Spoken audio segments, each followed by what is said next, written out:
come to an understanding. Let's come to an understanding. Let's come to an understanding. Let's come to an understanding. Let's come to an understanding. Let's come to an understanding. Let's come to an understanding. Let's come to an understanding. Let's come to an understanding. Let's come to an understanding. Let's come to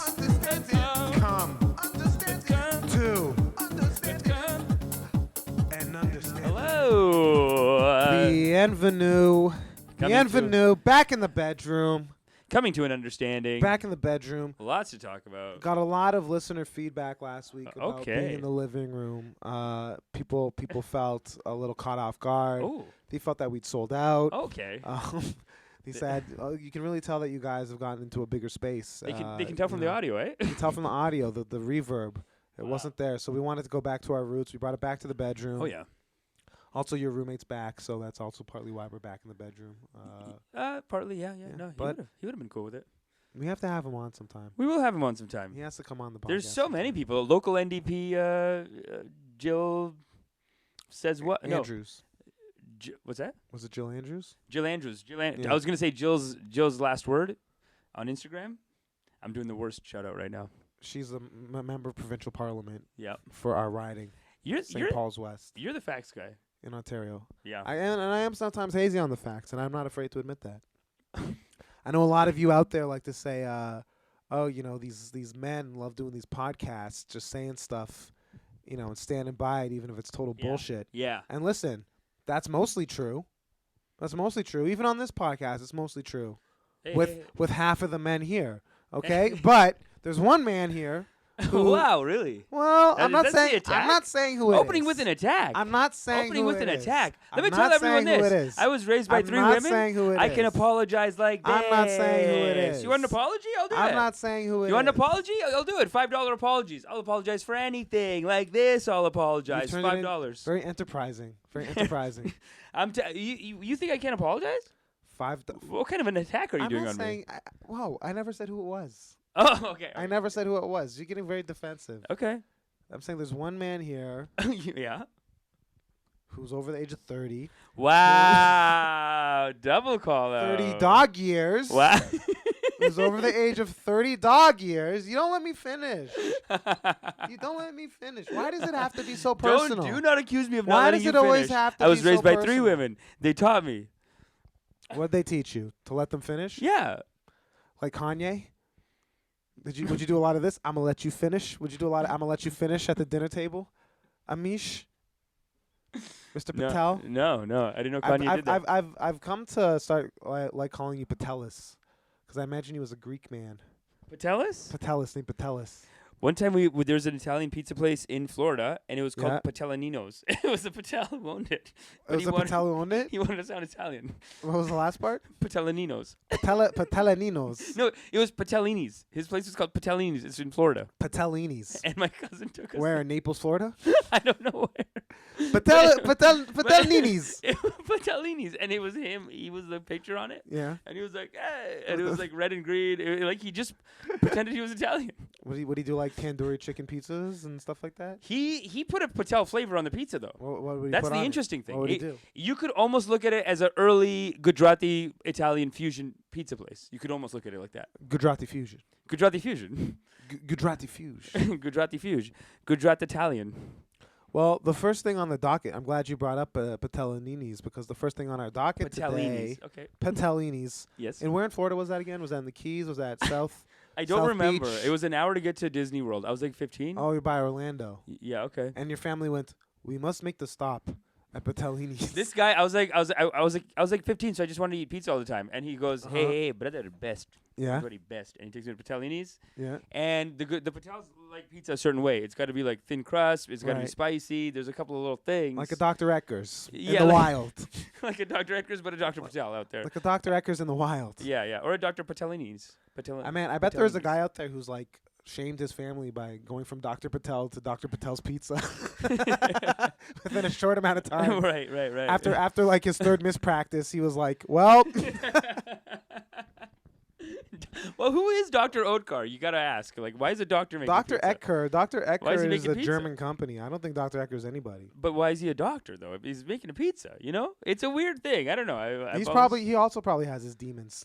He probably did, and maybe he was ex-doctor. But anyway, let's get into our first topic. So India. So you guys might be excited for our Christmas special coming next week, where we rambled with Vandad Kardar. Thank you again, Vandad, for doing the show. Thank you, Vandad. De Prince. And we were kind of addressing the internet blackout in Iran, but then just going back to the thing we've been covering on the show with immigration, refugee claims coming to India from people fleeing Bangladesh, Afghanistan, and was it Pakistan, I believe, were the three countries. Mm-hmm. People could come to India and gain citizenship from a law that was recently passed, barring they weren't a Muslim. So if you felt like you were politically persecuted and wanted to have refuge in a new country, they're allowing it to you, unless you were a Muslim who felt politically persecuted. The people who let in the Buddhists are, I guess they draw a line. They did this nice thing. What a kind thing they did. They let them come over. What a great... I just saw some footage of that. I just saw some footage of the Dalai Lama coming over to India with all of the refugees. Yeah. And he had a smile on his face, and he's like, come on, everyone, we're going to refuge. Oh. It was very cute. That's nice. It's nice. But no nice. Muslims. He's like, let's go. Come on, we're going to the promised land. Right. No Muslims. That's rough. Well, apparently, we did a little bit more digging on this. Okay. We thought Iran was bad with their internet blackouts. Apparently, India has the monopoly on an internet blackout. India is the king on internet blackouts right now. They're posting top numbers on internet blackouts. And the reason why they probably didn't get any play last week is because in Iran, when they have an internet blackout, they have a riot. I guess in India, I think they're just taking these internet blackouts. I think they localize it from what we're hearing. It depends on what part of the country you're in. India's internet blackout game is very tight, and it's hard to even know that there's even a blackout going on because the internet's blacked out. In 2018, 134 internet blackouts across India. And that number's going up steadily. The shutdown king. The shutdown king is at 134. The Don King of internet blackouts. King. Yes, they're on top of that. I wonder who owns the internet. There's actually a website called I don't know what it's called, but it's basically a website. I believe it's called Internet Shutdowns. It's called Internet Shutdowns. Indian Internet Shutdowns.com. I know there was so from the article it was basically a website like that internetshutdowns.com, but it was an Indian website. Like, they got so many shutdowns that they have a website it only monitors shutdowns in India. You know what? If India's internet shutdowns website got the .com, they are truly the king. Globally, they're saying it's on the rise, though. They're saying internet shutdowns are on the rise globally. It's globally on the rise. India's top player, and they even got the .com, so that really solidifies it. If they were like a .org, I'd question it. Well, .org means you're an organization. That's why you have a .org. Anyone can just buy that, though. It's basically what you buy when you can't get .com. So, when some other country wants to start you can do a whatever, though. You can do like a .co, you can do a .nyc, Come on, those are .xyz. Those are all secondary. Like, if you I know, everyone wants .com, but .com stands for commercial, right? That's why they had it. And org is for organization. Edu is for like a university. EDU, I think you have to be a university. But org, they're just giving anyone org. Let's look into that. I have amishpatel.org, buddy. Hey, but that means you're like... I'm an organization. According to this website. You're like a non-for-profit because there's literally no money in it. I'm the head of my own not-for-profit. There's no money in any of this. There's no money in amishpatel.org. It's an organization. By the way, rate and review, subscribe. Tell your friends about the pod. Yeah, tell your friends about we the would podcast. like to monetize. Yes. We would desperately would like to monetize. Monetization sounds great. We're partial. Yeah, what else is happening with the internet shutdown, though? There's so many... it is such a big political move. It's such a power move. It's just this passing of the law. I think it was in one state in India in particular that was right next to the Bangladesh border because they've been dealing with immigration, swelling numbers of immigration. Or refugee claims and stuff like that, and they were complaining. They're making a stink. So then what? You go over to internet shutdown? So I mean, they're shutting down people who it seems are kind of being like, we don't want these refugees, which I mean isn't necessarily what we're on board with either. Yeah. But are you going to take away their internet for saying it? I don't know. It's a dicey...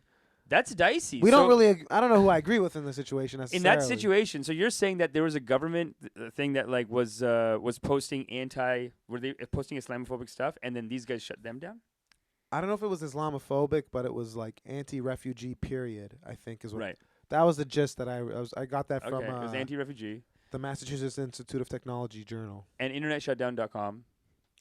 That's another website within India that tracks that tracks them. They tracked that shutdowns and said, within "Hey, the and these guys got shut down." Yeah, and you wanted to know, are they immune to shutdowns? No, I don't. I don't think so. I think internetshutdown.com can get shut down. itself. They're definitely in some of those shutdowns for sure. Yeah. Okay, cool. That was that. Another thing, we're just doing a lot of housekeeping this episode. A lot of housekeeping. A lot of housekeeping because last week we touched on the election in the United Kingdom. Oh dear. Right, it was on the horizon. Oh my goodness. Was that a week or 2 weeks ago actually that we talked about that with I'm gonna play safe and go 2 weeks. with the British Isles being split up, being just chopped apart. Well, the results are in. Boris Johnson, he made it. He's here to stay. That Boris Johnson. Yeah. We love to say the Boris Johnson. The Boris Johnson. So because he my favorite thing to say is Stiff Johnson, right? Yeah. I've made that. That means something else. Okay. But Boris Johnson, It's like Boris Johnson. it's kind of rude, this guy, when you look at it. It's kind of rude, but he's there. And one thing that Labour and Jeremy Corbyn, R.I.P., and Labour, not R.I.P. politically. I mean, I don't know if he'll stay the leader now. He's alive. And people liked him. I don't know. They were saying he was the Bernie. Yeah, he was. They're saying he was the He was the Bernie, Bernie Sanders over of there. the UK. Although, what a sad sign. Like they're so American culturally, they're so similar, and it's just such a. who is the British? England, and we're gonna talk a little more more about than that us. right now. More than us. How? Because it's like we were saying about this Brexit stuff, right? A big part of the push and I don't want to say funding, but like the imperative of it, I guess, it comes from these American companies that are trying to do business with them in a way that's like, come over to our side. So in England right now, it seems like the EU is saying, hey, we're trying to go to the future. Join us, go to the future. And that includes, food safety, health regulations, like car safety stuff. Let's be tight on that and let's take care of, let's go to the future, baby. And then it seems like there's all these American kind of interests that are like, guys, let's get that money. What are you joining this EU for? It's broke ass shit. They're coming in telling you what to do. Right. Babe, stand up for yourself. And so the American interests are like, no, privatize everything. Like, let's get rid of them. Let's privatize everything. Come on. It feels like this pull. Like Brexit seems like this right-wing move. And staying with the EU is like... okay, so the New York Times, the daily podcast from the New York Times, they just put out an episode recently about Brexit and about kind of how it was sold, but then how it's actually going to come to pass or whatever. So the idea is you're kind of selling it to like older boomers. A lot of these boom booms. Let's call them the okay types, right? Yeah. These okayers, okay boomer. Okay, boomer. These okay kind of people. They're right? okay. They're okay. They're fine. They're okay. These boomers. These little they baby were boomers? trying to sell like an idea to people who are in like the northern parts of England and the Midlands in England. Yeah.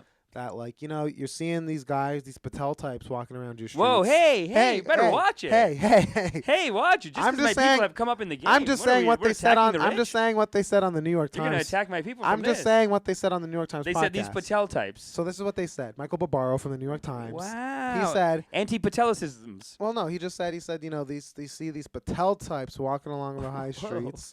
Right, with their sensory ways.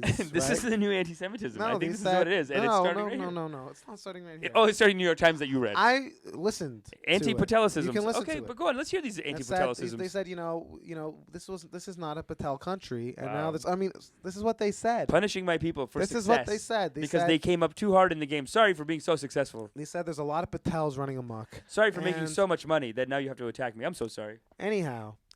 Tell me. So anyway, they're Comrade. saying what they wanted is bring England back to its glory days, right? Which I guess here we go. Make England great again. It's make England great. What does that look like? First glory of all, glory days. It's glorious. But it was the podcast was pretty much saying they're selling them a bill of goods that we're gonna bring back the factories. Everyone's gonna have a good old factory job. No, get on the boats, and, take India, baby. That's the glory days. You gotta bring back the colonies. No, it's like That's what they're going to go for? It's like the post-war. I don't know. Post-war golden days. Post-war, but you don't think they're going to get on a post-war, boat and be their like, country was bombed, India. and they had to bring in. My family from Jamaica went to England after the war because they needed people to rebuild their country because Yeah. everyone got killed. Yeah. So there, but these there was people are that over- even. They're Yeah. also Jamaica too. Yeah. No, Yeah, they can take. Jamaicans. They There's could be. Jamaicans They there. might get. One time I was watching them all sing the British national anthem, but like Yeah. it was a performance. Yeah, It was an incredible performance, yeah. and they were so jacked up Yeah. that they could have. You could have said. At the end, she could be like, "Let's take it back," and they would have got on a bus. Like it was so hype, dude. I was into it. It's so hype. I'll link to it maybe if I can find it. It's so. It's this woman playing the main. She's singing their national anthem or some old like British Grenadiers type of song. Like God Save the Queen or So- something like that. No, it's like more militaristic though. It was like Okay. marching and like and Yeah, we yeah. will take the and Yeah. kill it on the bayonets will drip their blood. Oh, like it was going hard. And the kids are clapping. And The kids, the old people, and they're the- waving flags. And, They're like, and, it the, was and so the grandpas, hype. the grandpas are crying. The grandpas are crying. They're going so Yeah. hard that I was like, these guys could just go get back on a boat and take it. Well. Anyway, Very jacked up. the whole idea though is that you're gonna have an England or Britain, United Kingdom, that is restored to its glory, The glory days. its former glory, and everyone's gonna have a factory job, and everyone's gonna have tea at 5:00, and Yes. but the Queen's Coronation- honor will be restored. and Coronation Street will be fully white again, and Thank you. but they're saying what actually There's always an Indian guy on Coronation, eh? Mhm. There's always an Indian guy. There's black guys, Indian guys, Asian. Okay. But you know in the UK, Asian means like Patel. I know you got all the anti-Patelicisms today. I don't- Let's keep it going. No. Don't Listen. Hey, I'm sorry that we did so good. Amish, you asked me before we recorded. You said it's like, what do you have against the Patels? You know? Yeah. And I said I have 3 weeks of shit against Patels. Oh okay? wow. I have, This I have 3 weeks of deep learning. Wow, and we've been doing this podcast for like 10 weeks. So you know what? Well, we turned a corner. Only somewhere. 3 weeks. We turned a corner. 3 weeks ago. That's eh? actually your best track record yet, I think. 3 weeks. anyhow. No. So yeah, they think it's gonna be that. But what really they want to do, according to Michael Barbaro, is get rid of the Patels, and then also they Get want rid of the Patels. Here we I gotta go. stop at the Patel. It's really they're trying to get rid of like Slovakians and Polish people. Oh, I thought they're trying to get rid And of people who are like Ukrainians. killing it in business. No. They're trying to get rid of people from Eastern Europe. It's a lot of Eastern Europeans that they're trying to like remove from the country Right, and with the Brexit. with the Brexit. They're like, yeah. let's keep this out. Okay, yeah.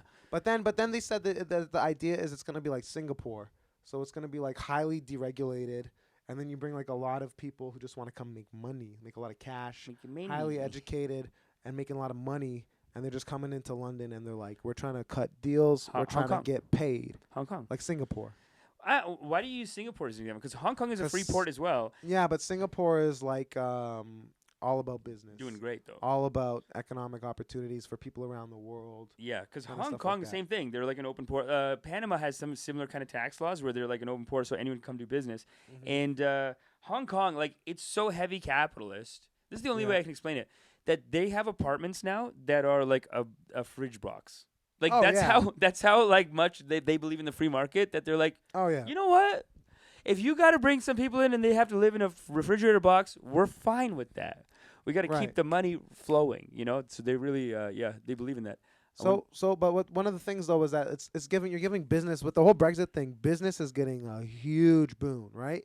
Because they're telling them you don't have to abide by the rules of the EU anymore. Yeah. We're gonna make our own free trade agreements, but that's who's making these agreements? Who's setting the terms for these agreements? Yeah. Companies and corporations, right? Yeah. The big thing that's on display though is the fact that the NHS, the National Healthcare Service, right, has been eroded from being a public institution to being more and more of a private institution, and it's looking like that it's might be going towards a fully private model with a lot of American investment in, right? This is again, Europe is saying, let's go to the future. Like, why are you being a barbarian with this no healthcare shit? What is this? The Americans they're crazy with this. Well, they're saying that they're even going from what was 2%. And I think when the Labour government was last in power, it was 2% private in the NHS, and then there was a Liberal Democrat Tory split government, and it went up to 49%. Wow. 49%, which could potentially Be- go even further. So these are private companies, so there's less oversight, and you're essentially using like public funds because it still goes to the NHS, right? But then you give a contract to a private company, Yeah. so you're using public money to enrich private corporations, make it for profit in a sense. Yeah. Because the private sector is purported to be more efficient and all that stuff, but then there's a lot of corruption and graft. Yeah. And even one of Boris Johnson's closest advisors, this guy Dominic Cummings, worked for Babylon HealthWorks, which is a private thing, and now he's one of his closest advisors to the prime minister. So if that's not a bit of a conflict of interest, what is? That's it. What is truly? That his Boris Johnson's all I in don't that know. NHS right now, and that's And Amish, you have a note here. yeah. 2 Patels on the board. Don't like it, huh? You wrote that down. Well, it's just really like as you read these. Are you articles, pro Brexit? No, Are you hey, anti hold on. Patel? No, hold on. No, hold on. I was just quoting the New York Times. No, hold on. Now these are strong opinions from This you. is I said 2 Patels on the board don't like it. And what I've realized is that lately, when people are reading these articles out loud of like hard sociopath shit, I I'm love hearing, when people are reading these articles out loud. When I'm reading articles to you. It's only he would read it to me. Yeah. Okay, so when he's reading articles out loud, I want to say like years ago that I did have read articles before, and the evil Yeah. names, they were never Patels. What were they? They were just Be other types careful. of names. Be careful. They were other I'm not saying. Be careful what those names I'm are. not also. saying what the names are. I'm just saying those are different kinds of Uh-huh. names. I'm thinking rich white man names. Maybe some Jewish names in there too, but it was a Oh, lot of rich. God. If it was a medical Okay. thing, even today, it was Uh-huh. today was 50%. We got the Steins and the Grossmans, and 50% we're talking Patel Modi, and that's, I don't like that. I worry about it as a culture. As a Patel, I worry about it. I'm like, Okay. what are we? It's like this is, and what worries me really is that at first I do get that hit of inspiration, Mm-hmm. and then I have to be like, no, but this is Are the Patels under siege? no, it's like the Patel, are the Patel sociopaths? That's what I'm worried about. The Patels are under siege. Because I told you when the Are the Bhagwan- Patels sociopaths? I'll tell you. Because From I'll my tell you sample size, yes, 100%. Yes, You gotta watch 100%. The These- Patels my people sociopaths. are this is a colonial position. From my small sample taught size, and told yes, you got to be evidently like a very hard much so. capitalist. So we're we're hard capitalists, and it worries me sometimes. And I don't like it because I told you I watched that documentary in Wild Wild Country. The head woman who was running the whole organization for this cult leader, her name's Sheila Patel. Now, here's the thing. And when my cousin told me, he said it with a lot of pride. As he was saying all the terrible things they're doing, he was like, but Yeah. Patel. But Yeah. Sheila Patel. You like that Sheila- Sheila was a Patel. He really was proud of it. And I'm like, that's, I don't know if that's what we need to be proud of right now. Hey, you know what? Everybody needs somebody in their corner. Everyone needs, it just feels good. Like my people are in high Everybody places. needs somebody in their corner. Everyone, yeah. Well, another thing with this whole, Brexit thing with the Americans coming in is the EU has a lot of standards on like food. We brought this up earlier, food and grain and all, and like automobile things, which the Americans say stifles innovation and stifles their ability to export. All these rules. Which it really sounds more like they can't cut corners at the detriment to people's health and safety. Yeah, basically. with the EU framework. So they're like, They're like, oh know yeah, what seatbelts cost? yeah. Why do I got to take the hit? You want seatbelts? Pay for the seatbelts. The taxpayer should pay for the Yeah, seatbelts. all Why the am I paying for a seatbelt seatbelt? costs. But then it's also like the pesticides in the food. Yeah. So there's a lot of pesticides, a lot of hormones in their food that they weren't being able to ship over to the UK. Right. Which now they're like, the floodgates are open. Let's open it up. Brexit, baby. Oh, No, the boy. Brexit is an exit into America almost. We can Like give them our they're- slop. Yeah. Yeah. So- They're going hard capitalist. So now that that's the case, there's going to be a lot more, meat and grain product and food product within the UK Mm-hmm. that probably wouldn't have cut the mustard before. And what were you saying? You heard something that Doug Ford's trying to do the same thing in Ontario? Well, we talked about this last week, where Doug Ford was saying. Oh well, he passing was going laws. after the animal rights groups. Yeah, and I'm just lumping him in with them as being like, because the people going against animal rights groups are similar to this in the sense that like they're like, Right. okay, well, if you're gonna look, this protester just cost me $2 million Mhm. in bad publicity, so why can't I sue him and get the money? You know what I mean? Like that's Right. that kind of thinking. It's very like government protection needs to protect that guy so that he can call them out. This is very like, hey, just get the government like. You do the Brexit, then be an American. Basically, they're going to become a vassal state. They're going to become the Dominion now. You know what I mean? They're going more into The- that the American UK? pocket. Yeah, I think so. I think the Brexit deal is more in the U.S. pocket. Well, and a big they're part of what probably they're- just going to have stronger trade relationships directly with the United States than they have in the past as a result of their relationships with the European Union. Yeah. But the whole thing about this is it's giving, because it's not like the UK didn't have access to a large market. They had access to a large market of European consumers, right? Like it's pretty reciprocal in that sense, where you can sell stuff and move your goods and all that into Europe, into the main continental Yeah, Europe. but in communist Europe, you're following all these guidelines, though. Exactly. So it's regulations. really just for really like disgusting titans of industry. Titans, yeah, the really, colonizers, baby. Like That's their glory guys days. guys They're trying to bring in- back that glory guys in days. the UK who have like businesses and want to really just do a lot of like backhanded deals now. They're just being like, yeah, go ahead, That's go how wild. the country was built. License to I reign. mean, that's the culture. And I guess that is England going Because back if to you its glory if you days. go back to the glory days before the empire took over, it was Uh-huh. just these corporate guys. They would call them nawabs, and like a nawab is Uh-huh. like an Indian prince. That's a nawab. Right. They would call these guys. They would call them nabobs. They'd be like, Like this the guy- coffee? as a diss. They'd be like, you're a nabob. It's like nawab really? is a real like local prince in India. Yeah, yeah. Depending on like I think under a Muslim kingdom. Sure. But then they started calling these rich fucks nabobs because they were such a bunch of douchebags. They'd go to Really? India. They'd basically like go to India, get rich, like doing some slave shit, Yeah. and then they'd send back pictures. They'd get a painting with like 6 Indian hookers, and you know what I mean. Like, and Uh-huh. they'd send it back, and these guys were like, "You guys are like weird, nabob." That was the diss. The Indian guys would call these British guys nabobs. No, even in England they call them. Oh, that. in in Eng- England in they England had they a, would they call had them like an nabobs. anti like they were, they had their lefties back then too. They want to be Right. going forward with with Europe, but The then you anti- always have these The maniacs. anti-nabob movement. And there was an anti-nawab movement. Okay. Yeah, yeah. I can't knock it. I can't But- knock the Huss. But this is where it all started for England. They're going back to their Yeah. glory days. It's very true. They're going back to that like unhinged corporate like let the wild British Let it businessmen- loose. Let it loose. Let's go back into Africa, baby. Woo! That's what they're doing. They want to go back to there. Oh, you know what I'm God. saying? And then Oh, it's God. yeah. No, this is a bad move. This Brexit. I don't like it. Yeah. Well. Call me a lefty. Hey, Well, hey. I think we gotta. I think Europe has. good luck with that whole former glory thing. Yeah, good luck with all the former glory. Another thing on the docket today that I wanted to bring up, since we're kind of talking about the NHS and how they're gutting public health care over there, New York Magazine has been doing like a decade in review thing and then Okay. looking forward at what is going to happen 10 years from now, 2029. Right. And one article that caught my eye was abortion after the clinic, all right? Abortion without an abortion clinic. Yeah. Because here in Canada, right?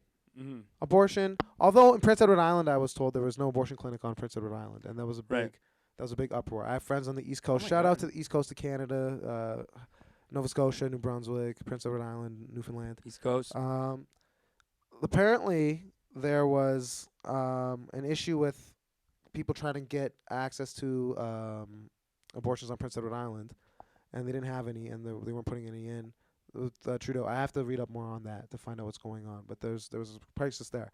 But anyway, with in the States, because there's been so much just on the states level to kind of restrict abortion access or make it really hard for people to get an abortion. And then you also have the recent nomination and statement of Brett Kavanaugh onto the Supreme Court. Another Republican which- Supreme Court. A Republican, making it a 5-4 majority solidly once again. So they've been working It was hard really on Neil this. Gorsuch that did that. Because you brought this But up Neil earlier. Gorsuch is still in, eh? Like I thought he went through the whole thing and No. Neil Gorsuch got it. So what happened was Okay. Antonin Scalia, who was a conservative justice, he passed away in the winter of 2016, right? Yeah, okay. Barack Obama was still the president. Barack Obama nominates this guy Merrick Garland to the bench to be nominated as Supreme Court justice, right? But the Democrats do not control the Senate. The Republicans control the Senate. Mitch McConnell, just in the past week, has gone on Sean Hannity, and he said, Well, I pretty much made sure that Obama wasn't get his nomination because there's no precedent. The thing is, Mitch McConnell always says something like that. He always does something shady, and then after he just these Republicans he are brags maniacs. about it They'll afterwards. just brag in front of a crowd. He's maniacal. Like, yeah. there's one clip I remember. This guy's like, let's just say black people won't be able to vote in Kansas next year. Okay, he just says it on the Wink, thing. wink, nudge, nudge. That wasn't a confession. That wasn't a confession. That but wasn't a let's confession. Just say, Well, if you're not white, good luck voting in Kansas next year. well, here's the thing. So they blocked him, and then that's how Neil Gorsuch got in once Trump was elected. Because the thing is, they didn't think Trump was going to get on the bench. They didn't think Trump was going to get elected, right? And it's the president who nominates Supreme Court justices, but you get a lifetime appointment once you go to the Supreme Court. There's no term limits on right. Supreme. Yeah, people no, they go to the end. Essentially, you die or you retire. Yeah, right? from Supreme Court. Yeah. Yeah. So Lifelong. And Ruth Bader Ginsburg's been looking kind of sick. She has to hold in there. She has to hold in there at least until We need ya. I don't know. Hang in, Ruthie. Hang in. Otherwise, it's like there's gonna be Oh. it's gonna be very hard to get them back. Woo-hoo. And the Or else conservatives. That's it. Roe v. Wade is overturned. If that happens, right? Right. So if Roe v. Wade is overturned, though, people are saying that one of the ways that you can perform an abortion currently is through a pill, right? Yeah. And they're saying that the future we might have that becoming more and more popular, where people are just taking a pill and inducing it at home. Now, there's some concerns around that. It's not legal necessarily right now. Like they're creating. Usually you get the pill, but you have to be kind of supervised to do it. Mm-hmm. And they said there was an incident in, I think it was Indiana. This one woman, I think she was also Patel. I'm just saying. Now my people are coming up in the game. But Okay, go on, yeah. I think she was also Patel. Patel's getting an abortion. But yeah. she had an abortion. She did an abortion with one of these pills off site, and she was hemorrhaging, and she went to the hospital. Yeah. And they ended up having to perform surgery on her. And a doctor at the hospital, anti-abortion doctor, called the police. She was supposed to do 30 years. Yeah. She was going to be doing 30 years. She ended up doing 2, but I mean 2 years because they basically they charged her with well, I think it was infanticide and like yeah. child neglect. Child neglect. Yeah. They just charged her as Yeah. like you like as someone who just killed their kid, but it was an abortion. Right. Well, that was the thing. So, and the other thing with this is it's only about I don't think you can really do it through the pill after 10 weeks. So there's the morning after pill, and then there's gonna be Yeah. a 10 weeks after pill. Yeah. And guys, you got to pay for that. Come on, let's not be. But you know what's interesting? Because if they won't sell a morning after pill to a guy. If you go to No? a pharmacy and you try to buy it, they Are you won't sell kidding it to me? you. I always had to buy. If them. you're by yourself, by myself. really? Yep. They're not supposed to do that. I've bought no. They're not supposed to do that because the idea is that you're gonna be like a bad person and slip it to somebody. I've not only have I bought it, but then I did an Instagram post like, "Hey, be a gentleman, get the pill." Well, no. I've been told why the there's girls who are like, why the fuck would I get it? Like they're just like, are you Right. kidding me for asking? Go. But okay. Which is fair. I know just. But you've heard that you can't do that. I right? know. Well, heard. Maybe and- they changed but heard or other way. But I'll just say that it's a woman let you has buy to it. be there. A woman has They to be didn't let there. you buy it. Because then they shame the girl and like make her feel bad. Oh, you. There's a whole rigmarole at the No, pharmacy. they did tell me to sign a thing saying that I'll send her later for shaming, but like Yeah, currently yeah, they're like, okay, fine, exactly. give it to her. We'll get Yeah. 24 hours for the shaming. That's what Yeah, they they told have me. to do a whole shaming thing at the pharmacy. It's part of their Wow, they had a part of their mandatory in person. part of their medical. I had like profession. bring her in 24 or 48 Yeah, hours for yeah. shaming. Yeah. But no, from what I know, it's you're not supposed to do that. But anyway, Interesting. they're saying that because the whole thing came about because the leader of a big abortion organization within, or not abortion, pro-choice. Should Yeah. call it an abortion organization. Yeah, it's a pro-choice There's organization. There's a euphemism. Sorry, there's a euphemism for Yes, that. yes. A pro-choice organization. She was saying how you don't want to have people performing home abortions and going back to like the pre-Roe versus Wade period, Yeah. right? Because there was so many people were dying, and it was bad. It was bad. But they're pretty much saying like, listen, this is a way to get around all the Republican legislature, all the hard right kind of lobbyists. What a and bunch laws of psychos. What a bunch of by- psychos. By if we can do it at home, right? It's essentially How? the main quote from the article was they want to demedicalize abortion. Yeah, just take it off. Like this is that way. It's just like this is not even a question for any legal thing. Like this is just a person's Because doing how do you get out? And they said a big thing was by the El Paso border. A lot of people from Mexico were coming because in Mexico abortion's widely illegal still, right? Okay. So people could go into El Paso and get this medicine. I forgot the name of the pills. There's 2 pills, Pilofol or something like that. But you can take them, and in Mexico they sell that as like an ulcer drug. Even they don't even sell it as an abortion pill with that. It's like a stomach ulcer thing, but it can induce an abortion. So they were saying that this is a way that people have been getting around it. I don't know. Is this the future, Amish? What do you think? Yeah, that's the future. Demedicalize it. Like, just take it off. What a waste of time. Have you ever seen, did you ever see when Al Franken was questioning Neil Gorsuch? It's like 20, 30 minutes. Al Franken, you can tell he's a comedian. It was written very well. It's just so tight. Like but he was basically going into Neil Gorsuch's past and saying like, okay, so you did 10 years of volunteer work to like basically undermine the decision of Roe v. Wade. Like he found all this old stuff like and it just made you realize. And this is Neil Gorsuch. Like he just seems like such a nice, fair guy. And Al Franken, because they have to bring up their character when they're being questioned about like, are you prepared to be the Supreme Court judge or to be on the Supreme Court or to be a Supreme Court judge? Yeah. So Al Franken's bringing up all this stuff about his past, like okay, like why would you do this? Why, like just the moral, ethical kind of value of it all. But it just made me realize, like, man, what a bunch of psychos! Like, who's gonna work this hard? It's very terrifying. Like when you think about it, they have such a concerted effort to be against this. A lot of the people who get nominated by the Republicans to the Supreme Court come from, I believe it's called the Federalist Society. Okay. Oh my god. It's such a conspiracy theory sounding thing, but well, it's real.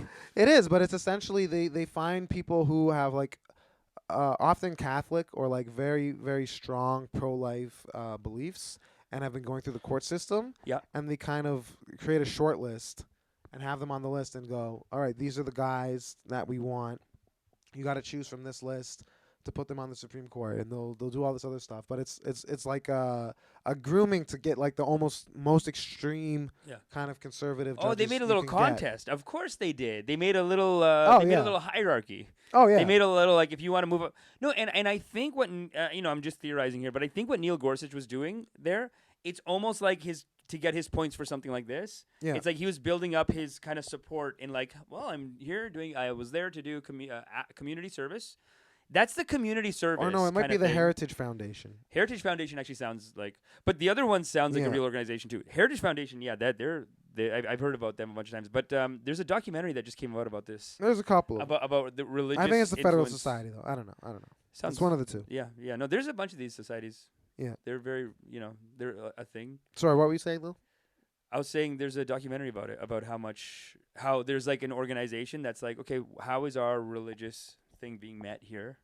And like, who are the people we're going to support? And they become the super PACs too. They're almost like partly think tank, super PAC, kind of back and forth. And they, they just kind of strategize and theorize. And it just seems very like it's a lot of work. I mean, even on the ground level of like anti-abortion, right? On the ground level, you got someone who's like, hey, I'm going to go, let's make a sign and go do this with their kids. Like sometimes in the documentary, they'll be there, like they made a sign. Right. They went out. Like, it just seems like it's a lot to work against because you're like, who would just wake up and do that for pro-abortion even? Well, no, but again, this is kind of goes back to our argument last week about the people who are like super pro-animal rights, right? Like people who are against abortion do view it as like a fundamental like moral failing. They view it as murder. And on the other side, we're mostly thinking of it as like none of my business. So it's hard. Right. It's easier to get someone out in the morning for murder than it is for none of my business. Yeah. Oh yeah, definitely. Definitely. So they're such psychos. They're like out there. They're Imagine if you get someone that jazzed up for a none of my business. That's what it's become. That's what it has to. You would be a billionaire if you could get someone to get up out of their bed for none of my business. I'll tell you what. But some of although. They make it their business, though. That's the thing. It's no longer none of their business. It's no longer. No, it's a political move. It's basically like you have to just. It is just a reaction. It is a reaction because it almost feels like it comes out of nowhere, and then you gotta like get your team together and be like, okay, how are we gonna fight this? Because it is such a complex legal battle, and then even on the media level, it's very much like I saw I don't know if it was a documentary or like a news clip with this guy who's like, hey, I'm the one who came up with the term pro-life. Right. Like he was like, before me, they were calling it anti-abortion. And I said, anti? Yeah. Who wants to be anti? Pro-choice. You know what people like? Life. Let's be pro-life. That was Yeah. his contribution. And then I think pro-choice was almost like a response to that. Mhm. Like, you're pro-life, we're pro-choice. So just took the word abortion even out of that. Like, Yeah. we don't even, you know what I mean? Because it brings up these negative connotations. It does. Yeah. Yeah. It does. It's a big political fight that's been happening for like 40, 50 years. The documentaries are incredible. But I think it's interesting if you can say they're because I think Roe versus Wade, if I'm not mistaken, it was decided on the grounds of like privacy, right? Because they were saying that the government telling you if you can and can't do something with your body, if you can and can't make the choice to seek out a medical procedure, right? That was an infringement upon your personal privacy. 100%. Yeah. Right? That's It's your decision to make as a free person. Yeah. So that was what it kind of came down on. But now I think what they're trying to say is take it out of. I mean, it's not necessarily they're demedicalizing it in the sense that you go to a doctor and there's a procedure and all that, but it's kind of making it more of like a consumer choice almost in a way. That's You know what I mean? It's like you as a consumer can choose to purchase this medicine without the oversight, almost like how we buy cough. Well, you can't even really buy cough medicine because of codeine. Right. But like I don't know. And you're going to a really strict pharmacist, though. I gotta say. I mean, well, no, there's a lot of places in the States they won't sell you cough. they won't sell you cough medicine. No, either. because we've had like epidemics with it. Yeah, remember they lean? have. Remember They have, Houston rap? But I thought in Canada it just doesn't come in like that. I thought we're just getting a tame version of cough syrup, and then you're going to a very strict pharmacist. I think it depends. No, It Buckley's? depends. No. It depends on the strength, maybe. But anyhow, regardless. Make it a consumer choice because, I mean, the rest of American healthcare is so consumer-based. Like, why does this get to be the thing that you get to put exactly, your decision right? on? Yeah. Like, this is something you take it. I mean, you're not getting the benefits of government healthcare, so why take on all the shittiness of government healthcare? Because even now you have employers being like, oh, I'm not going to cover abortion under my healthcare plan for people who, you know, they were like, oh, not that. Well, I'm not paying for that or whatever, which is kind of like, okay, so if you make it like a much more accessible consumer item and take away all the high costs clearly that are associated with. Also, you might get some of these right-wing people to be like, "Oh, free market, okay." You might win some over. You might get actually a schism in the Republican Party over people who are super pro-life and people who are super free market. So libertarians aren't they pro? I feel like a lot of libertarians are probably pro-choice. pro-choice. They're all about choice. Some of them definitely aren't. Some of them, but being a libertarian means absolutely nothing. It means like whatever the hell you want it to mean. You know. Like your definition of a libertarian and my definition of a libertarian are probably incohesive. I look at libertarianism as communism for right-wing people. That's my thing. It's like this fantasy that's not gonna. It's like their fantasy versus this fantasy. Like their fantasy is like, oh, we won't pay taxes. It'll be great, and it's like that's not gonna work. Well, isn't everything just kind of like trying to figure out the balance between what we owe to the society at large and then what the society at large owes to us on an individual level? Do you know what I mean? Isn't that always what we're trying to figure out? Wow, that's deep. No, but it's kind of like that's what all these arguments kind of boil down to in a certain way. It's kind of like, what is the larger mission as for us as a culture, and then what is the culture supposed to enable us to do with our own individuality and our freedoms? You know what I mean? It seems like how does it benefit? How does collectivism benefit individualism? Yes, but I mean, it does seem like we're always operating on this pendulum of like, where are we on this line? Right. And sometimes I feel like libertarianism maybe sees itself as like, we're gonna try some other thing, or communism is like a different thing. But like maybe it's all on a paradigm line. You could look at libertarianism as like a complete indulgence in the individual. Yes. Whereas communism is a complete capitulation to the collective. Yeah, so it is communism for right wing people. But then I guess and we're always trying to walk that line, find the balance of what truly is best for people. Yeah, and it's hard to tell. Like it's just gray. It's somewhere in the middle. Some issues it's really. I feel like the culture is getting more polarized. It's hard to get someone to say, I believe in a left-wing thing on this issue and a right-wing thing on this issue. Because Right. if you're on either side, people get mad. People It are like, doesn't- oh, how but could you support their side on Not that? everything necessarily needs to be left or right. I mean, I think they only become that due to like polarization and politicization, right? Right. I mean, it's inherently some things are just ideas that can be co-opted Mm-hmm. to be left or right. Because you could have people like in the 60s, right? The Black Panthers would be seen as a radical left-wing communist group, right? Totally Right. Second Amendment people, though, at the same time. But today they are gun rights activists. Yeah, okay. But they're no longer like No longer here, but they're no like longer today here, they could be seen as but like they would that. be seen maybe as like, oh, pro Second Amendment. Yep. Like Killer Mike had that thing where he was pro Second Amendment, you know, but then at the same time, Have you seen the Rise of Black Militias document? There's like a little mini documentary on Vice that came I out haven't, recently. no. It's like a Rise of Black Militias, and Okay. it's basically like these guys, just real strong pillars of the community, right, good guys, yeah, trying to protect their people. The area's dangerous, but they're carrying around a gun right, all the time, a big visible gun. right. And then they even teach classes on like, okay, so when the cop comes over, be polite, say, hey, can I give you my card or whatever? Yeah. And they'll say yes and whatever. In a lot of places, though, having the gun, Mhm. it's like disrespect. The other people are like, all right, hey. Like a lot of cops even are like, hey, man, cool. Yeah, Like they're like, hey, man, you're one of us. Oh, cool. Like that's the new.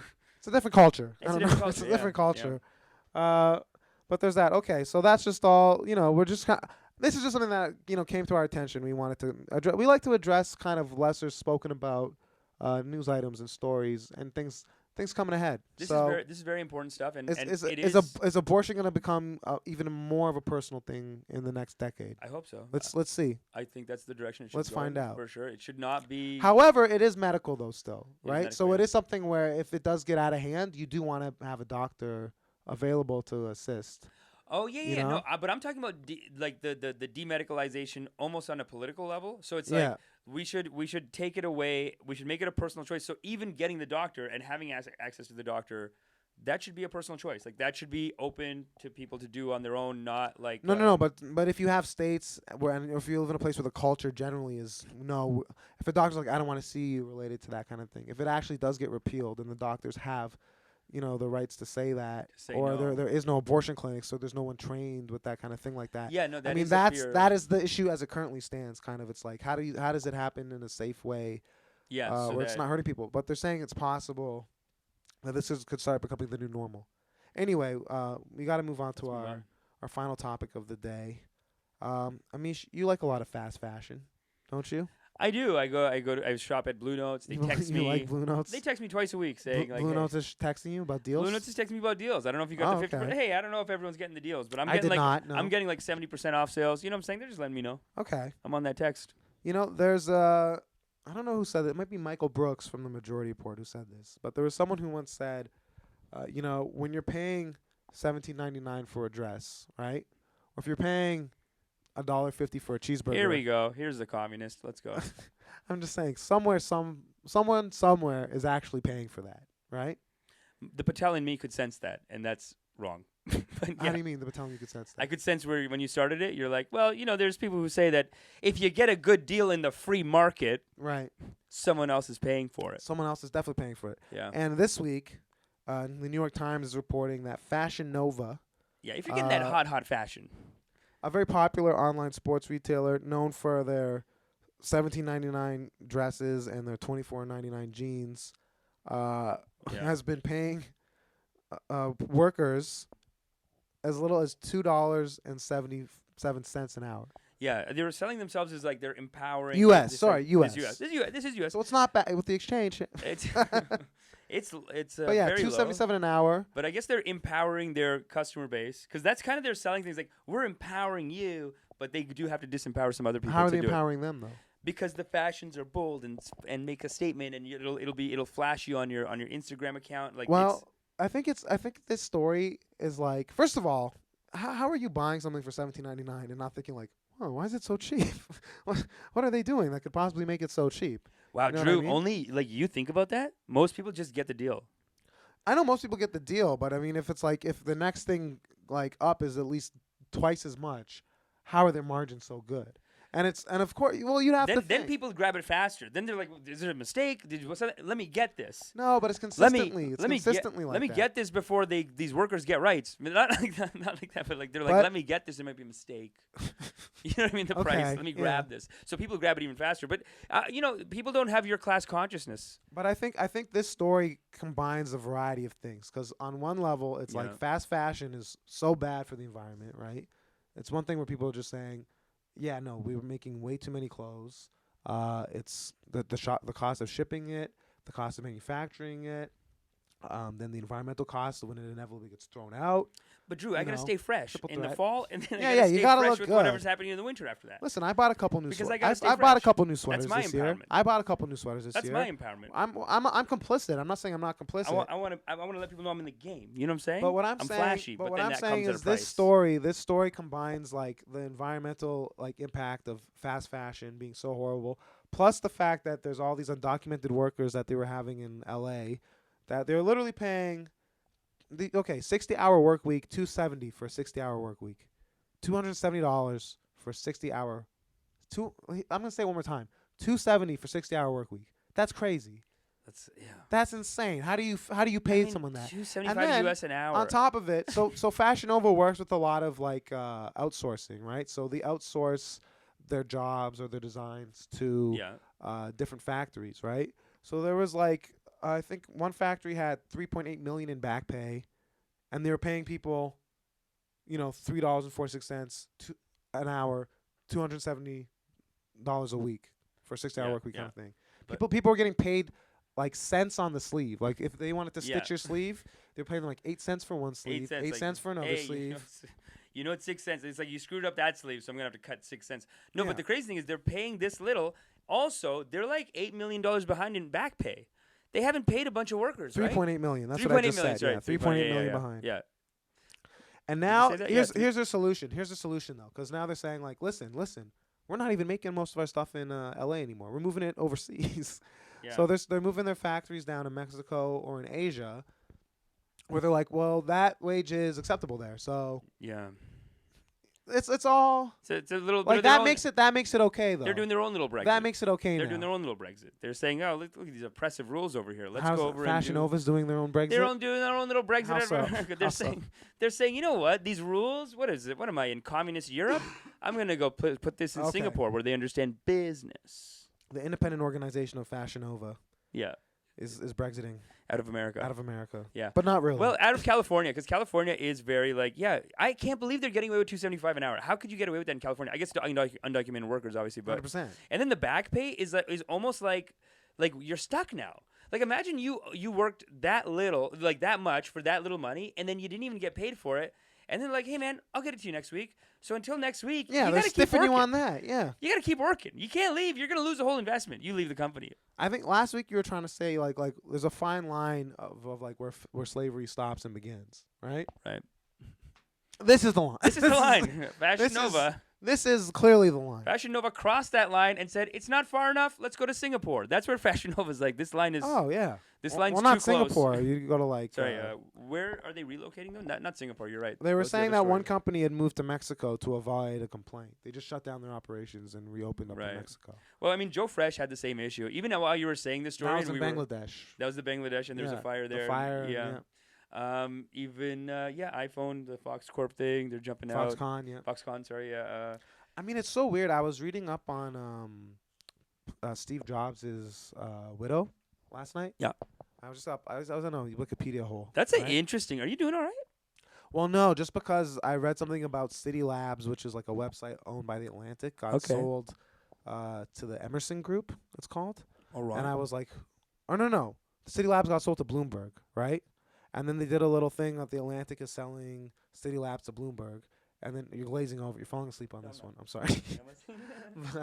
but then it said The Atlantic is owned majority ownership by the Emerson Group. And I'm like, who's the Emerson Group, right? And then I look at that, and then it's owned by Steve Jobs' widow, right? It's an organization that she set up, and she also puts money into Axios and a bunch of like left-wing kind of liberal. It's like kind of like a Bezos thing with the Washington Post. She's Pierre screwing Oldmeyer. Jobsies. She's screwing Jobsies a little bit. What do you mean?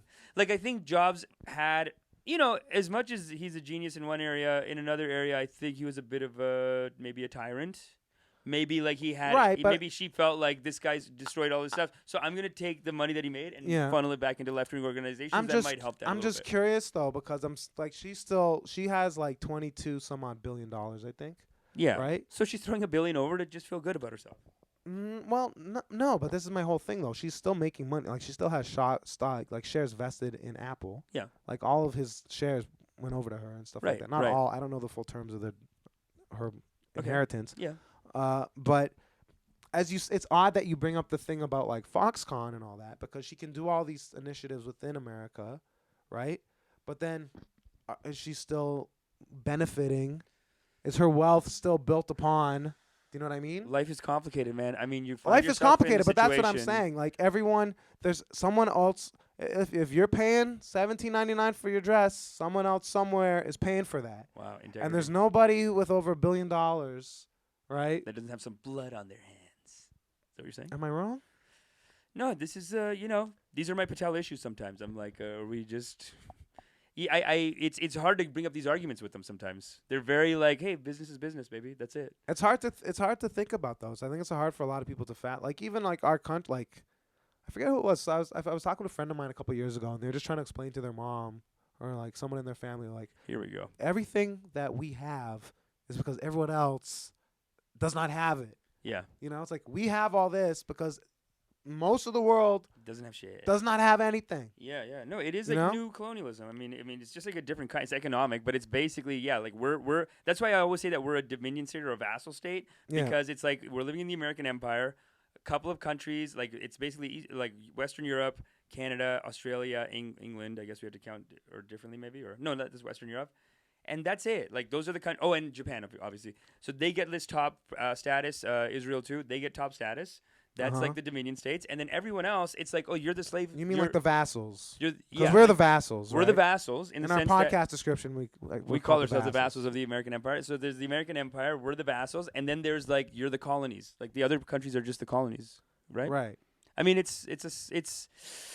really is. We talked about this earlier. It really is going back to the early British system of not a government taking over a country, but the businesses taking over. That's how they Right. started Yeah. with the East India Company and all. And there's a Hudson Bay Company and all these whatever, right? They sent out a corporation, and it was just like you're at arm's length, and you're going to go do all of it. And Well- those guys were like the top. So that was like the first sociopath Olympics. Well, they say that the neoliberal consensus is over. These people say that.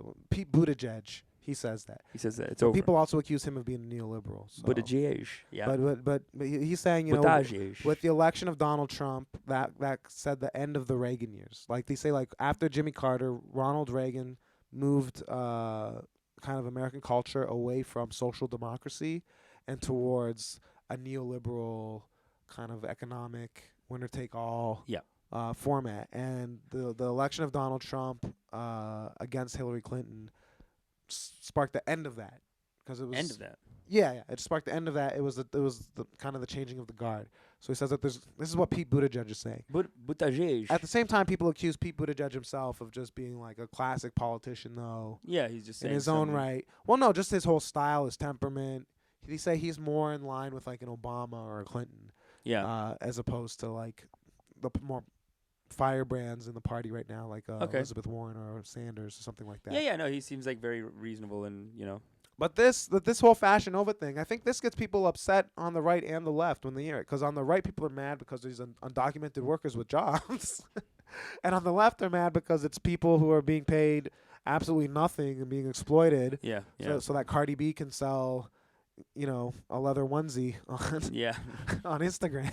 Yeah. These guys, I mean, it is the same. Like, we saw an early one of those videos about even the slave trade, and the people who dominated it, they were the people who could be the most vicious and get every dollar out of a slave. So they were. So it was like, they were showing like how two people brought even them over. One guy was like letting them sit up and stuff. The other guy's like, no, lay them down. Yeah. Build a floor, lay them down. Like that's it's got. Yeah, and yeah, he no. had like a documentation. So this is basically it's becoming less of a how can we make something better. And and that's the good thing about the good side of And capitalism. this is why I say again, this is like the argument I was making before. As humanity, as people, right? We're always trying to decide what is good for us on a large level and what is good for the individual. All right? The whole slaves stacked on each other like sardines in a boat. The individual has a little bit too much power.